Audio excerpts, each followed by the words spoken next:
Hello दोस्तों, मैं अशोक। मेरी उम्र 32 है। मैं दिल्ली में कमरा किराए पर लेकर रहता हूँ।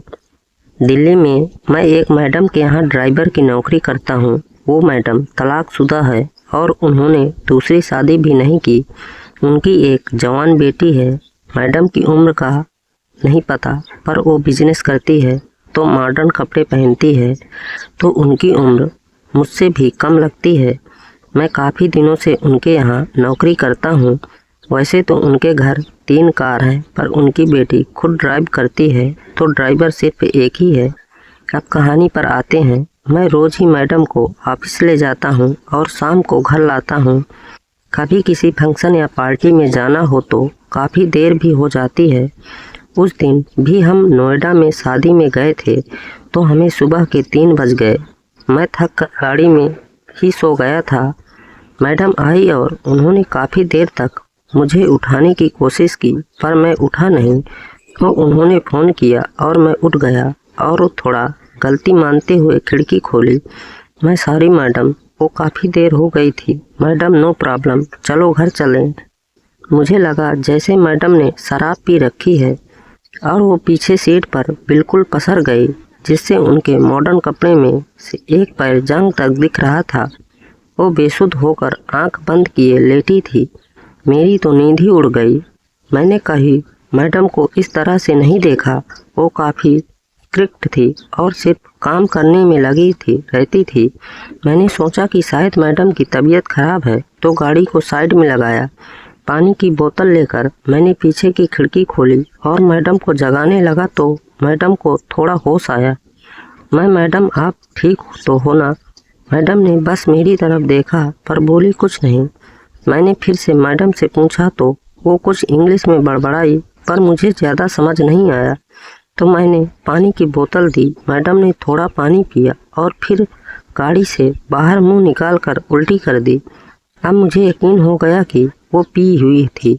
फिर उन्होंने बोतल में से कुल्ला किया, मुंह धोया और सीधी होकर बैठने लगी।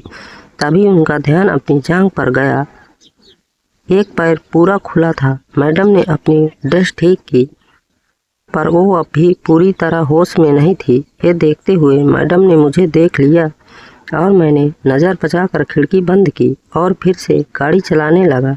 मैडम ने फिर से खिसक कर अपनी ड्रेस ठीक की। वो मुझे देख रही थी। मैं मिरर से मैडम को देख रहा था। हम घर आ गए। मैडम कुछ बोली नहीं। घर आने पर वो उतरकर अंदर चली गई और मुझे बोला कि आज मैं घर ना जाऊं, सुबह बाहर जाना है, तो मैं वहीं पर सो गया। अगली सुबह मैडम ने बैग पैक कर रखे थे। मैंने सामान गाड़ी में रखा और मैडम को लेकर चल दिया। सबसे पहले मैंने फ्यूल भरवा लिया। फिर मैडम ने से पूछा कहाँ जाना है, तो वो बोली शिमला जाना है, या जहाँ तुम बोलो। मेरा बस घूमने का मन है। मैं परेशान हो गई हूँ इस लाइफ से। मैं ठीक है मैडम चलो मॉल चलो, अपने लिए कुछ कपड़े खरीद लो। वहाँ टी शर्ट में नहीं रह पाओगे, काफ़ी ठंड है वहाँ। मैंने इतने महंगे कपड़े कभी नहीं खरीदे थे। मैडम ने खुद कपड़े दिलवाए तो मुझे अच्छा लगा। अब हम काफ़ी दूर आ गए, तो मैडम बोली कहीं रुक लेना, थोड़ा पीने का मन है। तो मैंने रास्ते में एक वाइन शॉप पर रोक दी। मैडम ने मुझे पैसे दिए। मैंने शराब और ग्लास पानी सब लिया और मैडम को दे दिया। मैडम कार में ही पीने लगी। उन्होंने मुझे भी ऑफर की, तो मैंने मना कर दिया। कुछ और दूरी जाने के बाद मैडम बोली अशोक वॉशरूम जाना है, कहीं देख लेना। तो मैंने ओके कहा, पर कई किलोमीटर तक कोई ऐसा शहर नहीं मिला जहाँ कोई टॉयलेट या मॉल हो। तो मैडम अपने नीचे वाले हिस्से पर हाथ रखते हुए बोली आप वेट नहीं कर सकती, जल्दी से कहीं भी रोको, मुझे प्रॉब्लम हो जाएगी। मैंने कहा मैडम ऐसे कहाँ जाओगे खुले में? मैडम बस 1 नंबर करना है, खाली जगह देख कर रोक लो। कुछ दूर जाने के बाद खेत में, तो मैंने साइड में रोक लिया। मैडम अंदर खेत में गई और फिर वापस आकर गाड़ी की अगली सीट पर बैठ गई। मैंने उन्हें सीट बेल्ट पहनने को बोला, तो वो नशे में ठीक से बांध नहीं पाई, तो मैं पकड़कर बांधने लगा। इतने में मैडम मुझे अपनी तरफ खींच लिया।